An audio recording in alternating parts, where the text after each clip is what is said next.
Paramashivoham. Om Nithyananda. Paramashivoham. Om Nithyananda. Paramashivoham. Om Nithyananda. Paramashivoham. Om Nithyananda. Paramashivoham. Om Nithyananda. Nithyananda, welcome back for yet another exciting session of today's Paramashivoham Level 2, where in this session we are going to be learning about the divine feminine consciousness. We are going to be having a Q&A on divine feminine consciousness.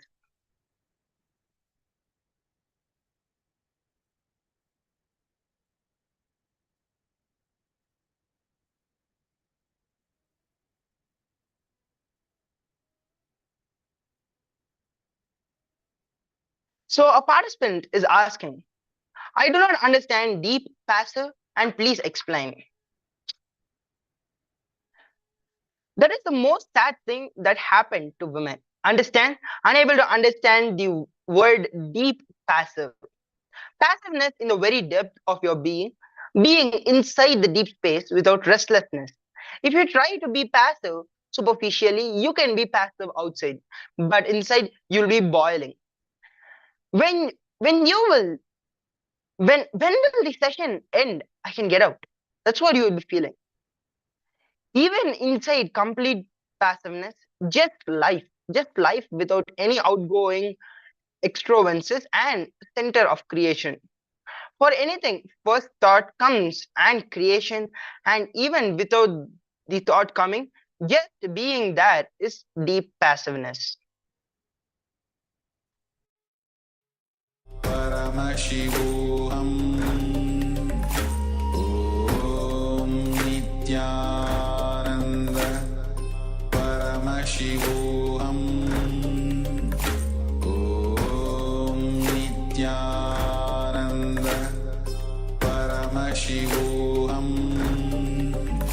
Om Nithyananda. Paramashivoham. Om Nithyananda. Paramashivoham. Sorry for the technical glitch.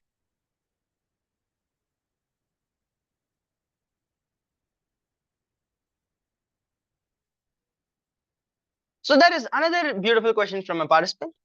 Swamiji, earlier you had mentioned that no person is 100% male or female, and one is either 49% male or 49% female and 51% of the other gender, but both lead to enlightenment. This morning you had mentioned that female consciousness is enlightenment. Please explain. Swamiji beautifully answers this question. When you are awakening the feminine consciousness, only then it will get balanced. The very balancing is a female consciousness. The male consciousness will never be balancing. It will always be aggressive and it will be taking over. Always the male mind will be taking over, but the female consciousness will always be balancing. So the next question a participant asks, I'm wondering of the two aspects of female, physical and extrovert, materialistic and beloved mother, introvert, emotional, caregiver, and the materialistic space, which goes with the materialistic extrovert aspect of the female, does not fit with the concept of ultimate positivity. Could it be the physical aspect of creative force that is born out of positivity? Swamiji tells, yes. One more thing, ma. Completely, when you are an extrovert beloved, you will not be restless. You will understand at one center, beloved and mother will be one and the same and will be radiating pure romance like Radha. Radha is not just an extrovert, even though she is a beloved. Always a beloved need not be an extrovert. In the initial level, it will be extrovert, not after that. After certain level, even if you have beloved energy like Radha, you will not be an extrovert. It is actually like step by step. In the initial level, even a mother's attitude, you will be an extrovert. After a certain maturity, even in the beloved, there will be no extrovert. It will be only introvert. Just for the causal connection, I connected the extrovert with the beloved attitude. The extrovert is not a complete quality of belovedness. The beloved aspect of the mother. To give more clarity on the beloved aspect, I gave extrovert and introvert. That does not mean that extrovert and introvert is always connected to the beloved as a mother. I only used a few more words to give you more clear vision. Otherwise, if the belovedness gets arrived, the extrovert will disappear. Radha is a beloved energy only, but she is not an extrovert. Another participant asks, since the expression of feminine consciousness is irrespective of gender, why in Manusmriti men are expected to build infrastructure, not women? Swami answers this question very beautifully. It is like why legs are expected to use for walking and why not use hands? Both are made for that only. Legs are made for walking but not hands. That's all. Same way men are made for creating infrastructure. That's all. By its very nature. But when it comes to consciousness, it is not a natural process. It is a strong tapas. Expressing feminine consciousness means enlightenment. It is not natural in you. And a potentiality of carrying the feminine consciousness. But for creating the infrastructure, by nature, you are built for that. If a man works, he can become enlightenment. But if a woman works, he can become enlightenment. But as a natural body, she is created to radiate feminine consciousness and support men, and men are created to create infrastructure and support women. By the very nature, this is the way, the arrangement, but both can work and achieve the either enlightenment or the opposite side. They can get into depression or get into enlightenment. They have the freedom. Another participant asks, what is the difference between passiveness and acceptance? Swami answers this beautifully. Even acceptance has some negative connections. Something will come and you will accept. But in passiveness, nothing will come. Another participant is asking Swamiji, Radha is Rasaivosaha, embodiment of rasa. She is, Swamiji beautifully answers this. She is the embodiment of juice in everything, ma. In everything, there is some juice. So she is that embodiment of that. Whatever you may be doing at the end of the day, you know that something is the juice of your life and you will want that. So she is the juice of the whole thing. Another participant is asking, how can learning happen with passiveness? Does that mean analytically, and the analytical side is not important? Swami answers this. If you are completely passive, anything comes in front of you, the lesson needs to be learned will be digested. That's all. He will learn the lesson without doing the postmortem. Learning by doing postmortem is active learning, which will always be half knowledge. After you kill the body, what knowledge you get is not complete knowledge. That is why Ayurveda does not have side effects, because these medicines are created for a living body. But the Ayurvedic masters are intelligent, even though they diagnose the whole thing when the person is alive. So the whole R&D goes on a living person. Deep passiveness consciousness, anything that comes in front of you without getting killed or postmortem done, you will learn the deep lessons of passiveness and you will learn more lessons strongly than activeness. Today, this lesson that I'm saying, that deep space that you are experiencing, the same you will experience if you have done yesterday's ironing. From outside, when you start it, it looks too different. When you end it, it will be the same. But there is no need for actively fighting on postmortem and the lessons that are learned from it. Another participant is asking why women got going with the idea of being equal to men. Form details, because men used women by putting this idea into their heads. Another participant is asking, I feel society have the individual gender, being we have heard of the Western term tomboy. It is used for girls who behave boyish. Society also keeps insisting on goals to go to school, study hard, to go to college and get a job. Nobody was there to tell a true female's role, spreading female consciousness. I am also pondering what if I work solely to stay as a Anand Samaji. Thoughts are flowing. Please share your insights. So ever since the last IA, I don't want to work in the corporate world anymore. All I wanted to do is just the mission work. If we do something like that, it is taking up an active role, but it is still working for the mission. That's it. That's still considered as a woman as working in the society. Swamiji tells, no, no, no, no, no, no. When you are not being pressurized by fear, greed, your inspiration is realized. Then it is not working in society. Sometimes in the Sangha, I use fear and greed just to inspire you only, not to keep you that, not to keep that as a fuel forever in you. In society, even inspiration is used to push you in fear and greed. Another participant is asking, meditation, especially the ironing part, led finally to surrender. Today is also surrender. Is this right? Today, during the break, I was in the feminine energy mood as you asked us to be in. I noticed something that I was very giving and forgiving. Swamiji tells, beautiful. The smell of feminine energy and the feminine consciousness is what made that happen. Another participant is asking, I gave what someone asked for even without thinking. It is very unusual for me, as I think many times before giving something to someone. I also felt a very little vulnerable and little understanding or a click that I could give anything. It was still scary, but it happened.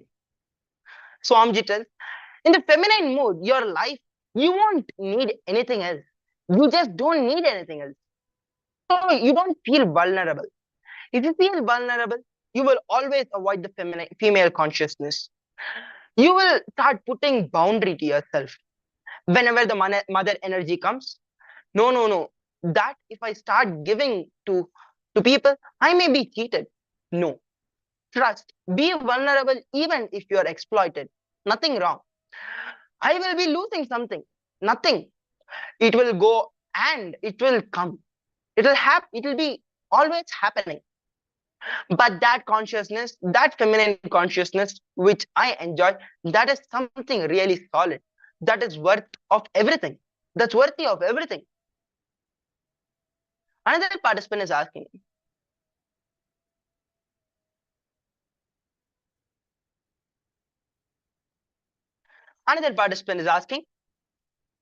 I gave what someone asked for even without thinking. It is very unusual for me.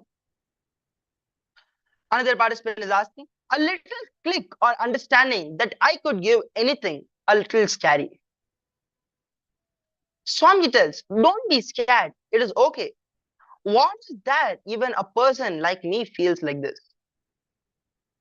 Another participant asked, I could relate with what you said in the Matrubhava. You will grant anything people want. Swamiji said, see, whatever wealth you have, the mode expressed through you is responsible. Am I right?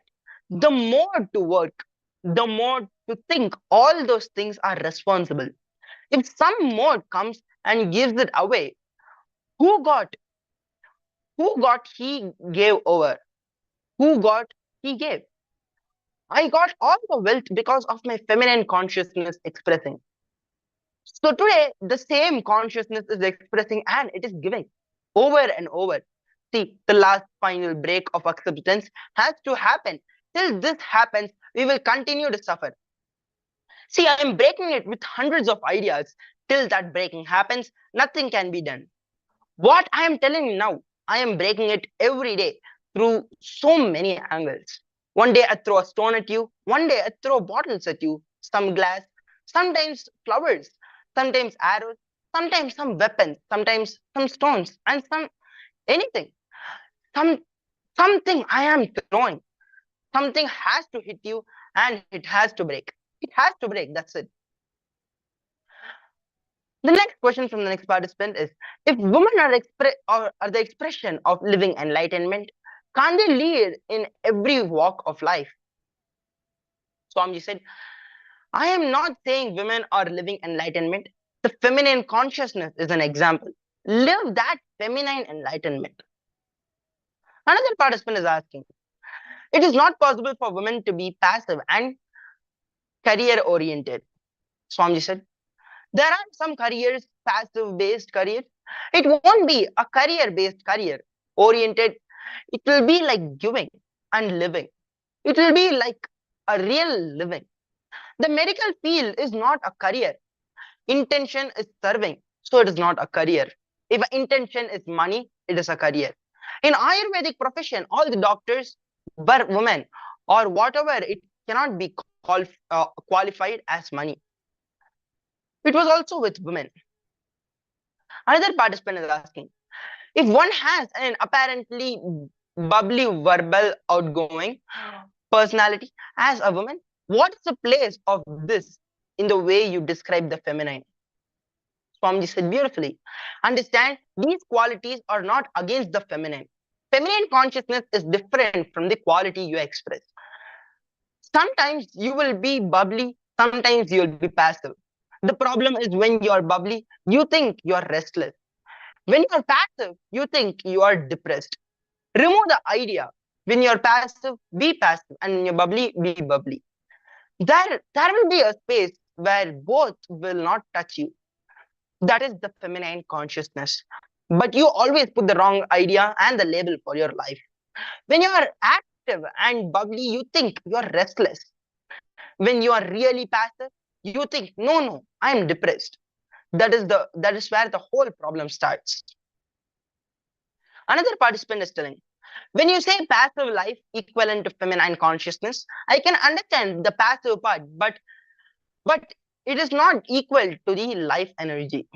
Swamiji says, understand, energy is passiveness. Understand, intense passiveness is energy. Passive life, it is fully packed. When you have the imagination, it is moving, it is not full. So you have an idea of energy as electricity, but the same energy I'm talking about is intelligence, shining, no moving. Another participant asks, so energy is equated with consciousness. Swamiji says beautifully, yes. Another participant asks, does expressing feminine energy necessarily include nurturing in the form of family, husband, and kids? Swamiji said, I can say in the Vedic marriage, there is a mantra, let your husband be your 11th kid. By the 11th year, you're supposed to become a mother for him. Then you're fulfilling the feminine consciousness. Another participant is asking, in the Vedic culture, how were women treated when they were married versus when they were single? Swami says beautifully, married women, they were the head practically in the Vedic tradition to run the family. They were the center pin, power center, and when they were single, naturally they become a sannyasini, highly respected and regarded. Another participant is asking, how will it work in today's culture when making women career oriented is the way of life, and where there is no support system if woman is not married and not educated for a career? Swamiji says, I will create monasteries, that is the only way. Another participant is asking, is being shy a a passive feminine quality? Swamiji says, no. Being shy is egoistic and arrogant. Being shy is not a feminine quality of life. Another participant is asking, do you mean feminine energy has Shakti and whatever exists is energy? Swamiji is saying, yes, that is what I mean. Because I'm in a male body, she feels that her love for me as a mother should not get divided or confused. Don't bother, I have to carry some body. That is why I'm carrying the male body. Otherwise, in the consciousness level, I don't feel like I'm a male or female. I'm only feeling I'm beyond both. I will not have a problem. Don't worry, you can continue to relate with me as a mother. Another participant is asking, nurturing choicelessness, acceptance seems, but at some point, intelligence through intuition, rather one influences events. Is it like the snake story? Hiss but don't bite. Or like the shock absorber, active where necessary, but patient. Is this understanding right? Swamiji says, yes, you are right. He will not be hurting. Even the hissing hurts you and frights you, but he will not even be doing that. He will be strong. That is the boundary cut. Nothing can be done.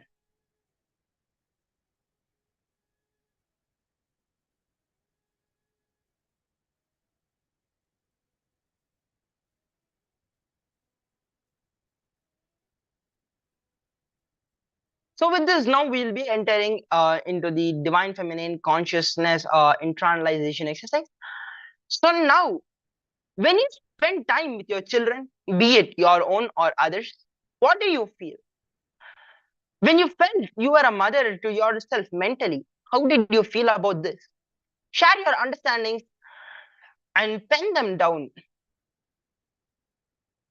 You can pen them down in your book. So now let's take some time and pen these down. Pen the understandings you have.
Yes, so now let's enter into the next step of this process. Now, when you spend time with your children, be it your own or others, what do you feel? And when you felt you were a mother to yourself mentally, how did you feel about this? Now, take some time and pen it down.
Yes.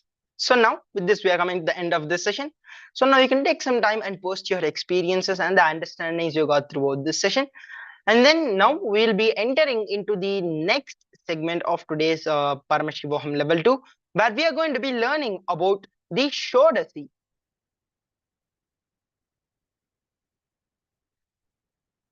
Signs of lines and sound.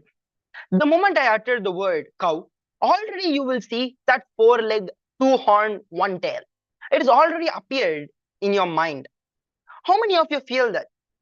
Surely everyone, the moment you hear the word cow, the cow appears automatically in you. So the sound and lines have a very strong relationship and it gets established in you even before you become aware of it.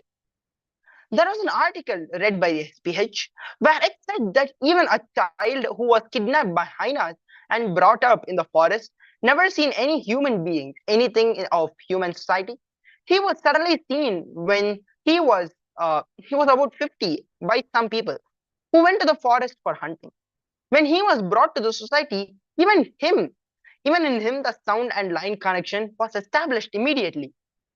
Even though he was never taught a language, he was never seen anything called humanity or human beings or human civilization, in his brain, the line sound connection was established. You may have a great doubt if it was not taught, the language will not have any connection. Yes, the natural sound like the connections is called in Sanskrit language. The natural sound like connections, the sound and line connection is called Sanskrit language, and you're born with this language inbuilt in you. Even you know, only by the sound line connection, you're able to create about you. You're able to catch stuff. See, you start working, you start knowing about you start knowing about you only through your root pattern. All of you understand that this statement is how you start radiating yourself. Your first root pattern, that is only your introduction to you by yourself. That itself is nothing but the sound and line connection which is being established in you. The Shri Mandala, the Shri Yantra, is the sound line connection by the cosmos with all its powers. So now we'll be watching a beautiful video where Swamiji gives the initiation and explains to us about the Shodasi, about the sound and line connection. So now get into the deep space of listening as we watch this beautiful video. Line connection of cosmos. This line connection of cosmos. This line is sound line connection of cosmos with all its powers. With all its powers. So from today we will be working with this Sri Mandala. It is called Sri Mandala. Please understand, this is not Sri Yantra. On the copper sheet, when these lines are carved, that is called Sri Yantra. If it is done in 3 dimension, it is called Meru. So the same line, if it is drawn on copper, it is called Yantra. If it is done 3-dimensional, it is called Meru. When it is drawn on the floor, it is called Sri Mandala. Understand? Yes. No, just you can hold hands up. This is the Meru. This is the 3-dimension of what you are sitting, the way you are sitting. The 3-dimension of that is this. Now thou show the Sri Chakrama. This is 2-dimension. The way you are sitting is carved in a copper. That is Sri Yantra. This is Meru. Yes. And this Meru carved on a Spatika Linga is Sri Yantreshwara, which you will all be given. You will all be given. It's already ready. But first I have to start the process. and make the energy move in all of you. And then I will have to take you to the next step, and maybe by today evening or tomorrow morning I will give the yantra, give the Sri Yantreshwara. It's Atma Linga, means it represents the whole cosmos in one form. Because this line represents the cosmos with all its powers. Please, all of you listen. Listen. Each experience, during each experience, certain visualizations appear in your inner space. For example, the moment I utter the word joy, you have certain visualization appearing, either sipping a cup of coffee or having an ice cream or a smoke or alcohol. Each one has their own visualization of joy. Peace. Some of you may visualize sitting on the banks of Ganga. Some of you in your native village on the veranda, in the cart. Some of you may be in a beach house. Each one of you have a visualization of peace. How many of you understand what I am saying? Please understand, same way, the moment cosmos utters I, the visualization is the Sri Yantra. Understand? The moment cosmos remembers I exist, that consciousness which cosmos has, for you to understand in a simple way, Mahadeva. When Mahadeva feels I exist, Shivoham, I am Shiva, the visualization he gets is this Sri Mandala. All of you understand? Now, I am going to get into that same space and utter that same word. So, without even you visualize, you don't visualize, you can't actually visualize. It's too complicated. You can't visualize. Simply the whole energy flow in your brain will get aligned to this line. I am not telling some stories. There are so many experiments. In the Facebook you can see where these mantras are uttered, and through that, what do you that machine name I forgot. Tonogram. Tonogram makes the diagram of each sound. See, the sound of the cosmos. It has no specific syllable. The sound of the cosmos has been captured by NASA in a compressed way. That sound, when it is given as an input into the tonogram machine, the machine draws Sri Chakra. How many of you saw that article? It's available in the internet. It's very authentic information, not just some story. Please understand. Actually, that sound is even available in YouTube. Did you guys see that? It's available. Go to the NASA website, you will be able to get that. In YouTube itself, actually, any sound you give, they will show you live and feed that sound and get that diagram and show you in the YouTube, or send it to you by email. That service also available in the YouTube. In the internet, they have this service available. If you send this captured sound, the condensed sound, simply it draws the whole Sri Chakra perfectly. So when cosmos feels I exist, becomes conscious, first and foremost visualization is this Sri Yantra, Sri Mandala. This Sri Mandala. All of you are getting what I am saying?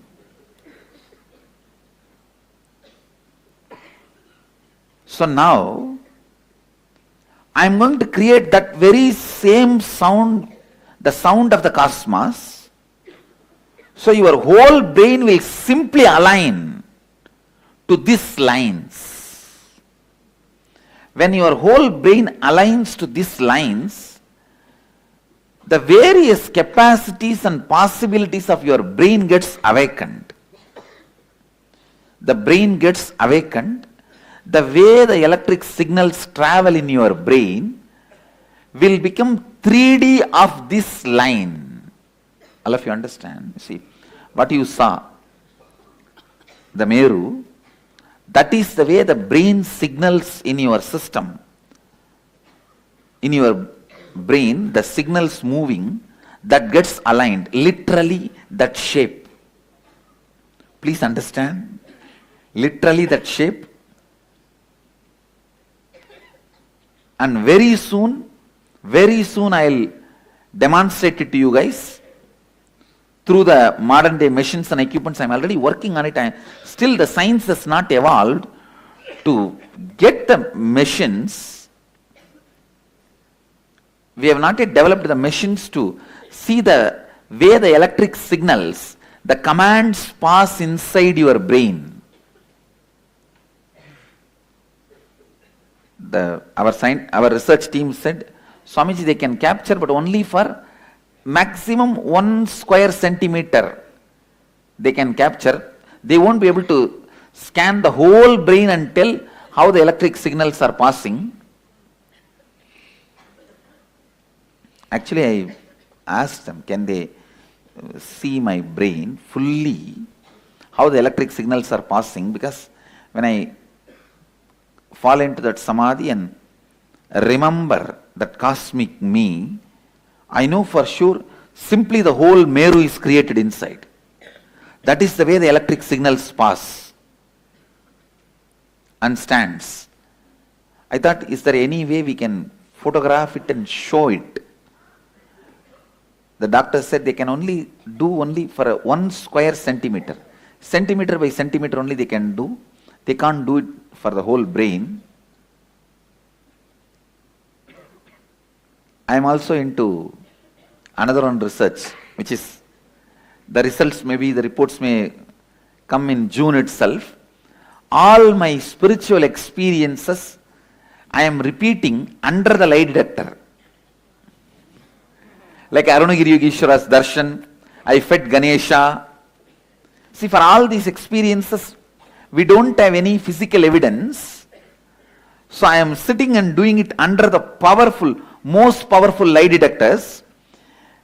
Even if one word I think and speak, the graph will show. Only if it is an authentic experience from my core and spelled out, I can pass the lie detector exam. I am doing all this. Whenever I find time, I sit and do all this. Invent ideas. Very soon you guys will get the result.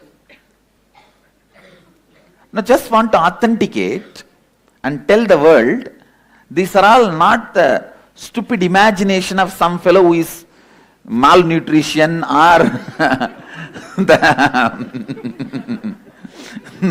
the fellow who is not given enough food, not had enough sleep, who is or gone into some psychic mood.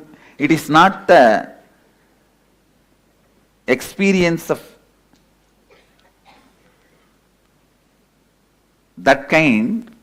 It is a experience of the brain which is expressing high potential and capacities, which is above normal, not abnormal, which is above normal.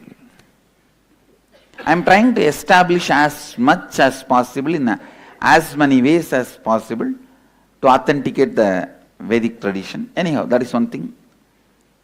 Now understand this much. The whole signals passing in your brain will be aligned to that Meru shape, which you cannot visualize on your own. Even if you are worshipping that Meru for 20 years, I challenge, you cannot visualize. You can't visualize actually. Anybody Sri Vidya Upasakas? You can't visualize. Try, you can't. Because it has to happen. You can't, you see, even if you try to visualize, only if you move from the next layer you will be able to visualize. As a whole you can never visualize. By the time you visualize the next layer, the first layer is gone. You can never hold the whole Meru in you. Because it has to happen, it cannot be done. Now I am making that happen. I am making that happen. Please understand. I am making that happen.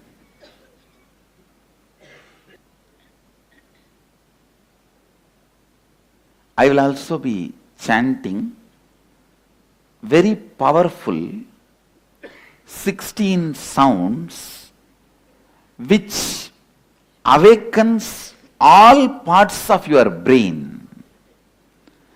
All non-mechanical parts of your brain will be awakened by these 16 sounds. It is called Shodasi in the tradition of Sri Vidya, which was practiced by Mahadeva. Please understand. In all puja, Mahadeva is a god. In Sri Vidya puja, he is the Rishi, not God. He is the Rishi who taught these signs to the world. So understand, this is the most supreme knowledge. The science of sound and line to awaken enlightenment in you.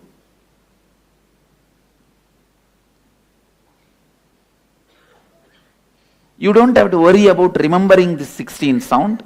I can give you separately like a printout also. So you don't need, when I am uttering, you just allow them to work on you. That's enough.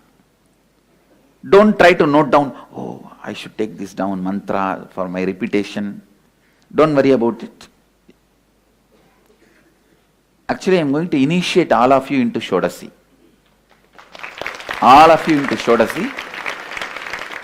Not just initiate. Initiate is a very small word. Just literally put this into your biomemory and make it as a reality. It is like when they make the 5-metal alloy, first they nicely melt the copper. In that high heat, they drop the gold. So the gold will just merge, get mixed into every pore of the copper. It will not be in one part. Oh, gold is only in the top layer, the bottom copper did not receive the gold. It will not be. In that high heat, if the gold is dropped, it will just become one with whole. Same way, I am going to raise the intense energy of your biomemory. In that high space, I am going to drop these 16 syllables into you. So that 16 will become just part of you. That 16 sounds will become just part of you. These 16 sounds are the primal sounds. Adi Yoni, it is called Adi Yoni. It's the original womb.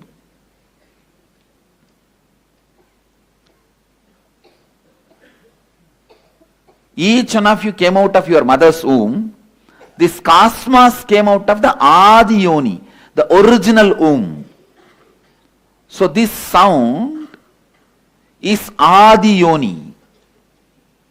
This sound is called Brahmanda Yoni, the womb of the cosmos, womb of the whole thing, origin itself. So these 16 sounds can do so many things in you. What all it will do, I'll let you see directly.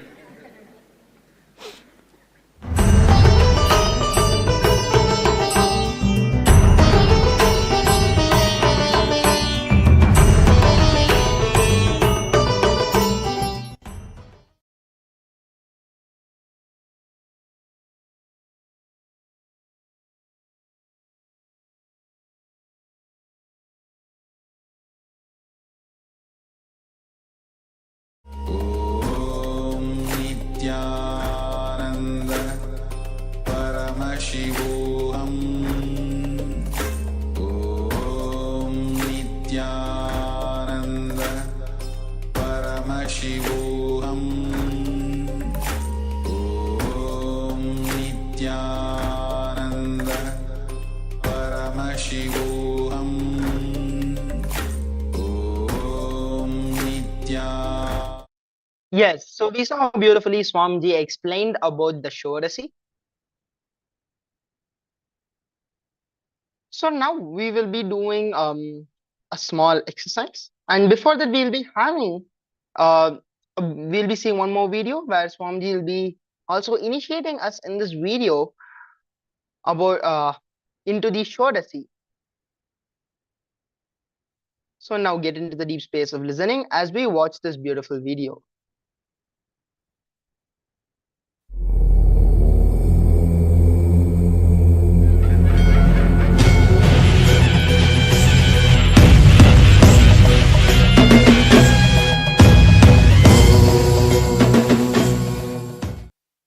Open the bag and pick up the Atmalinga.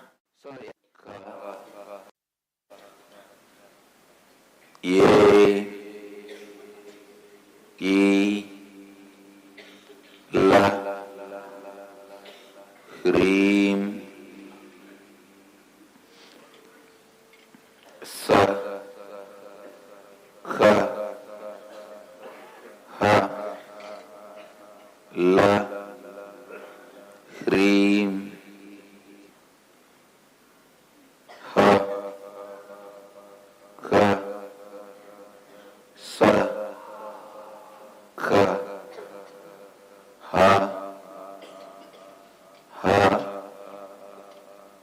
hreem. Sit with your eyes closed, Atmalinga on your Anandagandha.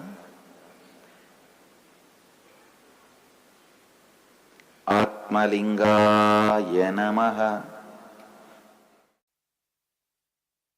Shivaya Namah. Om Ham Haum. Shivaya Namah. Om Ham Haum. Shivaya Namah.